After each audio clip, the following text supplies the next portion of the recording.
You're listening to WZYE 95.9 FM. You are listening to WZYE 95.9 FM. The most influential name in Caribbean radio in the tri-state area. Broadcasting from East Orange, New Jersey. The most influential name in Caribbean radio. WZYE 95.9 FM.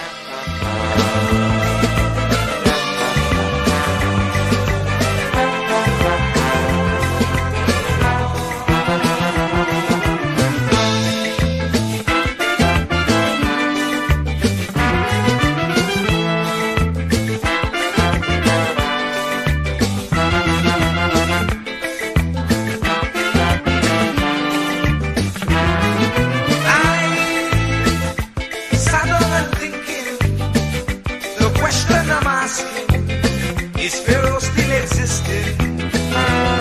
As he reborn, resembling an Israelite, not being treated right, enslaved day and night.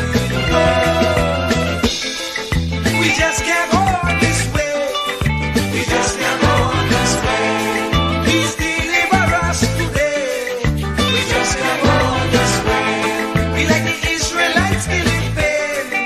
We just can't.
Night and day, for next to nothing pay, so they can't see the way. We don't enjoy equal facility, like Pharaoh and company, brainwashing we say we free. We just can't go this way. We just can't go this way. Please deliver us today. We just can't go.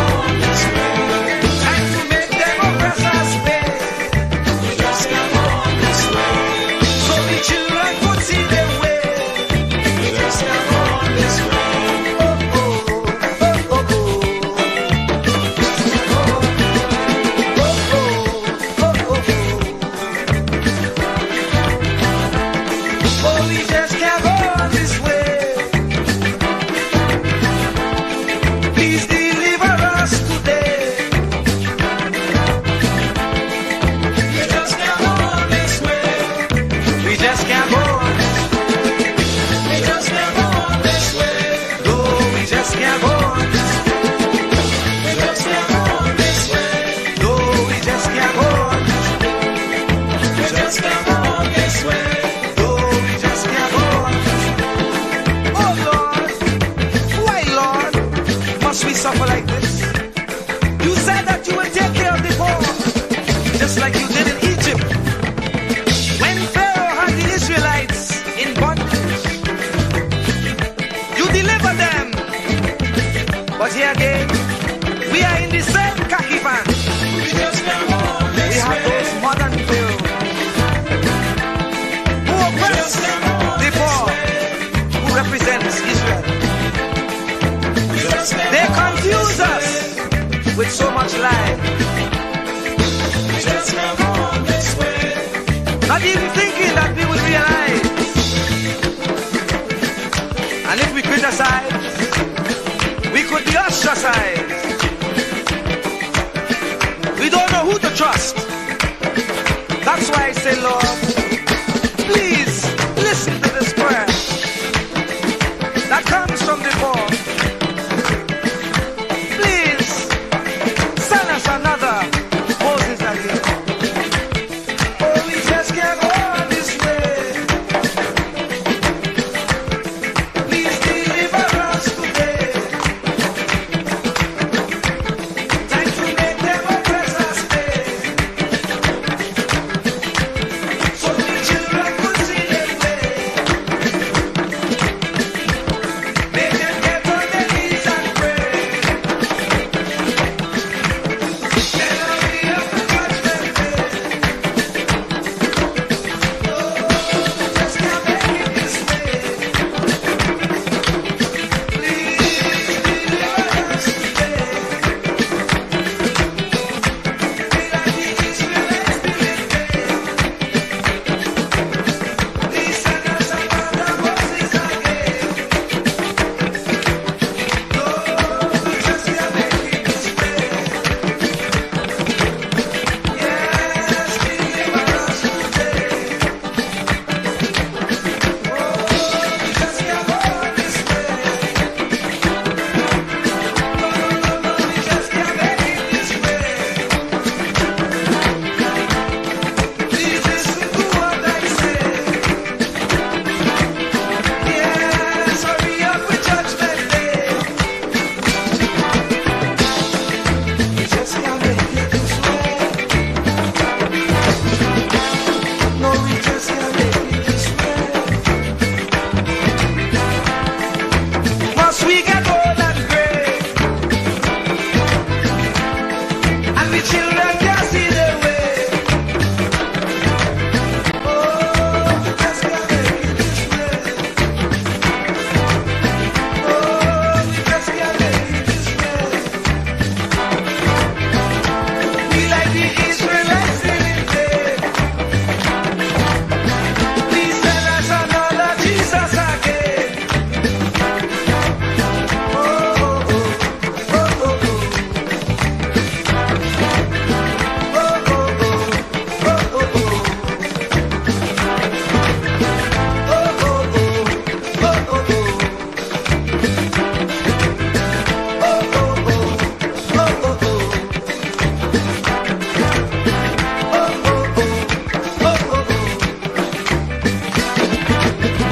Lord, we just can't go this way. Lord, we just can't make it this way. No, we just can't go this way.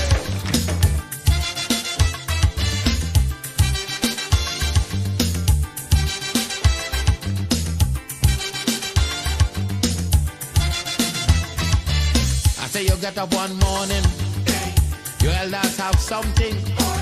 You don't know how they get it, but you want to use it. But if you ask them old people to get the things what they went through, ask them this any day, and your parents sure to say, black man have to keep on jamming, or black man to get a little something. Make up your mind, brother, that you're able to get a pulley and jam with the devil. Why? Black man have to keep on jamming, or black man to get a little something. Make up your mind, brother, that you're ready to swim offshore and hold your boat steady. Black man have to keep on jamming, or black man to get a little something. So when you hear you get a little something with that dragon eye, you keep watching, because I don't tell you already. Black man will get nothing easy.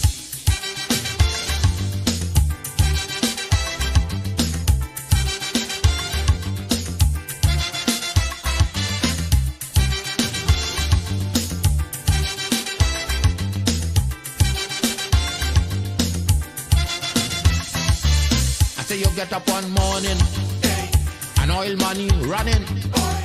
How it come you don't know, so that it care how the thing go.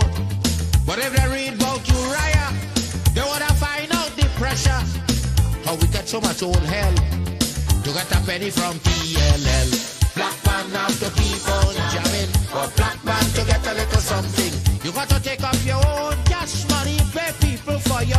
refinery. Black man have to keep on jamming. For black man to get a little something. Make up your mind to be a magician, to make money out of scrap iron. Black man have to keep on jamming. For black man to get a little something. So when you hear you get a little something, with that eagle eye you keep watching, because I don't tell you already. Black man don't get nothing easy.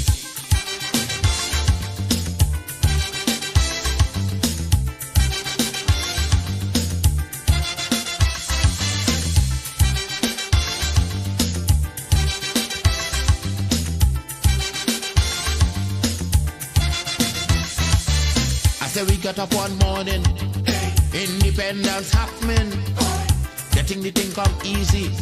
Now they're taking liberty, but if they know about petition, we have to send to England for some woman to tell we in this colony free.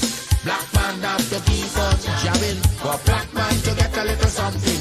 You got to go to conference in England to get independence in your own land. Black man have to keep on jamming, for black man to get a little something. People hold you, humiliate you, turn on and sell you, and then they free you. Black man have to keep on jamming, for black man to get a little something. So when you hear you get a little something, with that dragon eye you keep watching, because I don't tell you already. Black man don't get nothing easy.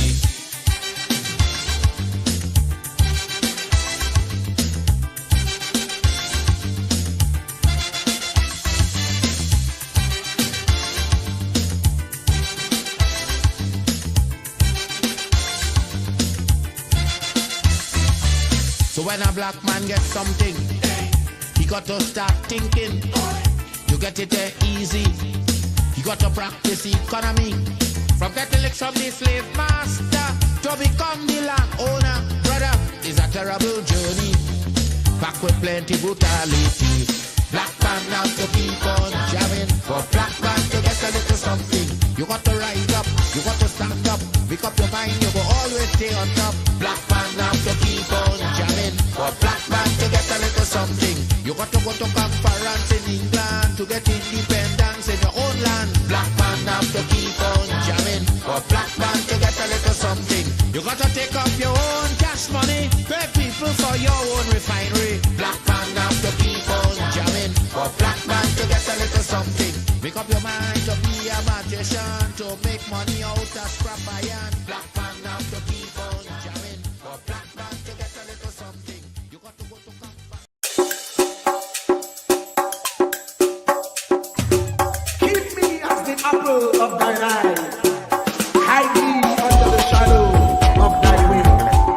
O Lord, my Savior. It's so hard to deal with personal struggle. So sad when you feel alone in your trouble. It's real hard when you want to talk to a brother. It's so bad because of how some look at you after. So Jesus, cover me while you fix it. Cover me while you fix it. Cover me while you fix it. Jesus, cover me. Cover me while you fix it. Cover me while you fix it. Cover me while you fix it. Jesus, cover me. Cover my head. Satan want me dead. Cover my back from human attack. So Jesus, cover me while you fix it. Cover me while you fix it. Jesus, cover me while you fix it. Jesus, cover me. People see you smile, but don't know the hurt that you're feeling. Even as God's child, at times your heart does be bleeding. Where can you go when you're really looking for healing? Who know how to flow when your soul needs some restoring? So Jesus, cover me while you fix it. Cover me while you fix it. Cover me while you fix it. Jesus, cover me. Cover me while you fix it. Cover me while you fix it. Cover me while you fix it. Jesus, cover me. Cover me home from evils unknown. Cover my feet so I'll never retreat. Oh Lord, cover me while you fix it. Cover me while you fix it. Cover me while you fix it. Jesus, cover me.